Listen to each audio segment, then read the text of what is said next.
नमस्कार। आज हम ईरान और इजरायल के बीच जो ये तनाव एकदम से बढ़ा है, उस पर मिली जानकारी का गहराई से जायजा लेंगे।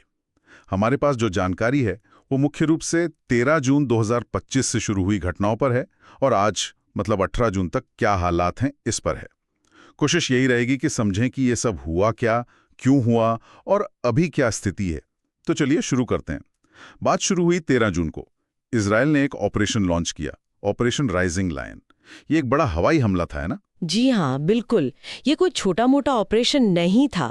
इजराइल ने इसमें ईरान के जो मुख्य परमाणु ठिकाने हैं, जैसे नतांज और फॉडो, उनको निशाना बनाया, साथ ही उनके मिसाइल बनाने के इंफ्रास्ट्रक्चर को। और देखिए, सबसे अहम बात, IRGC मतलब इस्लामिक रेवोल्यूशनरी गार्ड कॉर्प्स, उनके जो बिल्कुल टॉप के कमांडर थे, जैसे हुसैन सलामी, मोहम्मद बाघेरी, ऐसे बड़े नामों को निशाना बनाया गया।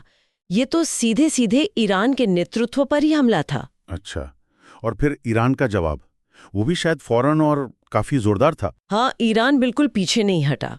उन्होंने भी मतलब जबरदस्त जवाबी कार्रवाई की। 400 से ज्यादा बैलिस्टिक मिसाइलें दागी और सैकड़ों ड्रोन भी। तेल अवीव समेत कई इजरायली शहर उनके निशाने पर थे। ये उनकी तरफ से अभूतपूर्व हमला था। इतनी बड़ी संख्या में मिसाइलें दागना कोई आम बात नहीं है। और ज़ाहिर है इस टकराव का असर वो दोनों तरफ बहुत भयानक हुआ है। खबरें जो आ रही हैं, ईरान में 200 से ज़्यादा मौतें हुई हैं। इनमें IRGC के नेता भी हैं और आम नागरिक भी। और उधर इजराइल में भी दर्जनों लोगों की जानें गई हैं। और दुख की बात है कि वहाँ भी आम नागरिक शामिल हैं। तेल अवीव में जो अमेरिकी दूतावास है, वैसी अहम इमारतों को भी नुकसान पहुंचा, ऐसा सुना है। हाँ बिल्कुल, जो मानवीय क्षति है वो तो बहुत ज्यादा है दोनों तरफ। लेकिन अगर सैन्य नजरिए से देखें तो एक बात थोड़ी हैरान करती है, इजराइल का डिफेंस सिस्टम। हाँ, वही आयरन डोम और एरो सिस्टम्स की बात कर रहे हैं। बताया जा रहा है कि 90% से ज्यादा ईरानी मिसाइलों को उन्होंने हवा में ही रोक दिया।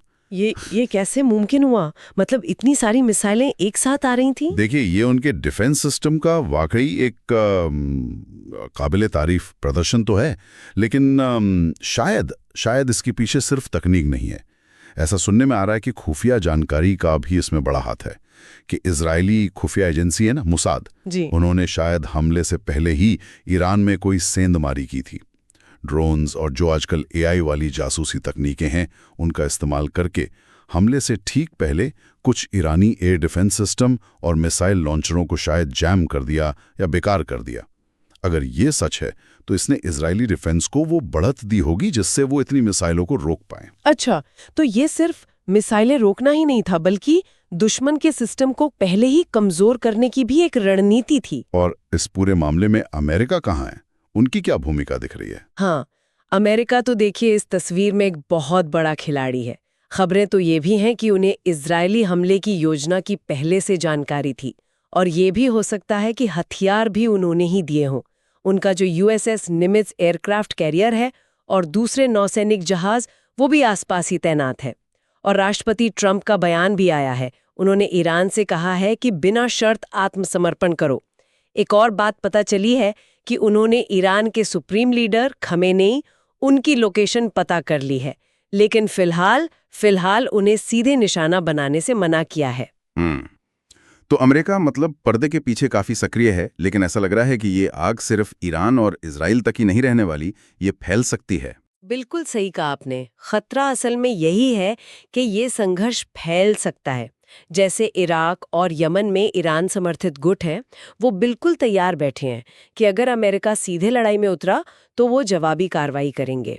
यमन के जो हूती विद्रोही हैं, उन्होंने तो खुल के ईरान का साथ देने का वादा भी किया है, और ईरान ने भी धमकी दी है कि अगर अमेरिका सीधे शामिल हुआ तो उस इलाके में जो अमेरिकी ठिकाने हैं उन्हें निशाना बनाया जाएगा।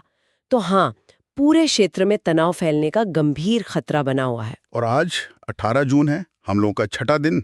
अभी क्या स्थिति है? क्या हमले अभी भी हो रहे हैं? जी, आज छठा दिन है और हमले रुके नहीं हैं। आज भी तेहरान और तेल अवीव दोनों जगहों से धमाकों की खबरें आ रही हैं। मतलब लड़ाई अभी भी जारी है।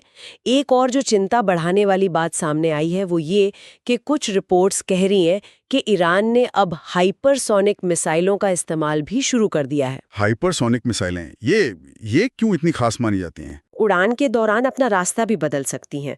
इस वजह से जो मौजूदा एयर डिफेंस सिस्टम है उनके लिए इन्हें ट्रैक करना और रोकना बहुत बहुत मुश्किल हो जाता है। तो इनका इस्तेमाल होना ये संघर्ष को और खतरनाक बनाता है। बाप रे। तो एक तरफ तो ये हाईटेक हथियार इस्तेमाल हो रहे हैं और दूसरी तरफ शायद संसाधनों की कमी का भी मुद्दा उठ रहा है। बिल्कुल। अब ये लड़ाई एक तरह से संसाधनों की लड़ाई भी बनती जा रही है।